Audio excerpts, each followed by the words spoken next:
Hello everyone, সবাইকে welcome জানাচ্ছি cook with নুসরাতে। Pulao আমরা কম বেশি সবাই রান্না করতে পারি এবং ঘরোয়াভাবে অনেকেই অনেক রকম রেসিপিতে পোলাও রান্না করে থাকেন। তো আজকে চটজলদি দেখিয়ে দিব ঘরোয়াভাবে আমি যেভাবে বাসায় সাদা পোলাও রান্না করে থাকি। আসুন তাহলে রেসিপিটি দেখে নেই।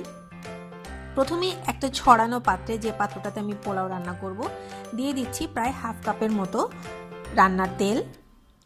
তেলটা একটু গরম হয়ে গেলে এখানে আমার কাছে প্রায় হাফ কাপের মতোই পেঁয়াজ কুচি রাখা ছিল, যেটাকে আমি বেরেস্তা হিসাবে ভেজে তুলব।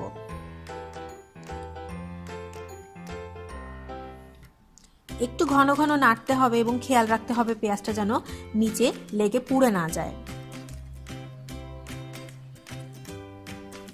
যে পর্যায়ে দেখবেন যে পেঁয়াজের রংটা এরকম ব্রাউনিশ হয়ে এসেছে, সে পর্যায়ে আমি একটা আলাদা পাত্রে বেশিরভাগ পেঁয়াজটাই তুলে রাখছি। বাকি যে তেল এবং একটু পেঁয়াজ ছিল পাত্রে, সেটার ভেতর আমি দিয়ে দিচ্ছি প্রায় 2 কাপের মতো পোলাওয়ের চাল, যেটাকে প্রায় আধা ঘন্টা ভিজিয়ে রেখে ভালোভাবে পানি ঝরিয়ে নিয়ে তারপর আমি দিয়েছি। খেয়াল রাখবেন পোলাওয়ের চালে যেন পানি রয়ে না যায়। চালটাকে ভালোভাবে ভেজে নিতে হবে।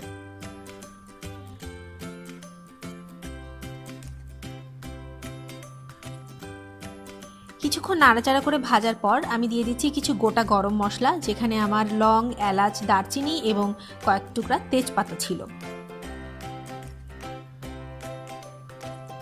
দিয়ে দিচ্ছি প্রয়োজন মতো লবণ, প্রায় হাফ টেবিল স্পুনের মতো আদা পেস্ট এবং হাফ টেবিল স্পুনের মতো রসুন পেস্ট।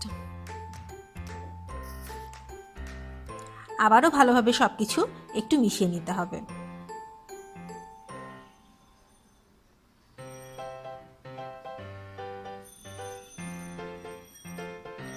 চালটা যে পর্যায়ে দেখবেন একটু ভালোভাবে ভাজা হয়ে গেছে বা একটু ভারী হয়ে এসেছে, ঠিক সেই পর্যায়ে আমি দিয়ে দিয়েছি 1 টেবিল স্পুনের মতো ঘি এবং কিছু ফালি করা কাঁচামরিচ।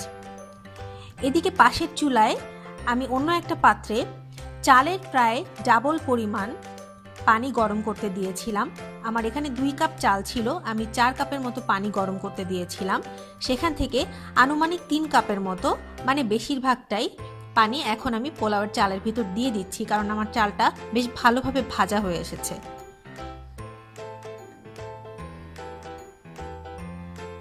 বাকি যে পানিটা ছিল সেটার ভিতর প্রায় 2 টেবিল স্পুনের মতো গুঁড়া দুধ এবং 1 টেবিল স্পুনের মতো চিনি দিয়ে ভালোভাবে মিশিয়ে নিচ্ছি। চিনিটাকে একটু সুন্দর করে গলিয়ে নিতে হবে। চিনিটা গলে এলে এই চিনি এবং দুধ মিশ্রিত বাকি পানিটা আমি পোলাওয়ের চালের ভিতর দিয়ে দিচ্ছি। সব শেষে দিয়ে দিচ্ছি আগে থেকে ভেজে তুলে রাখা পেঁয়াজ বেরেস্তা। আমার সব উপকরণগুলো মেশানো শেষ হয়ে গিয়েছে। এখন প্রায় 10 থেকে 12 মিনিটের মতো আমি ঢেকে রাখছি পোলাওটাকে। মিডিয়াম থেকেও একটু লো হিটে ঢাকতে হবে, খুব বেশি হাই হিটে কিন্তু রান্না করা যাবে না। প্রায় মিনিট 15 পর দেখুন আমার পোলাওটা একদম ঝরঝরে হয়ে গেছে। খুব সহজেই চট করে রান্না করা যায়, খুব বেশি হ্যাসেল কিন্তু হয় না এই ধরনের রান্নাগুলোতে। যেভাবে আমি ঘরোয়াভাবে রান্না করে থাকি সাদা পোলাও, সেই রেসিপিটাই আপনাদের সামনে তুলে ধরলাম।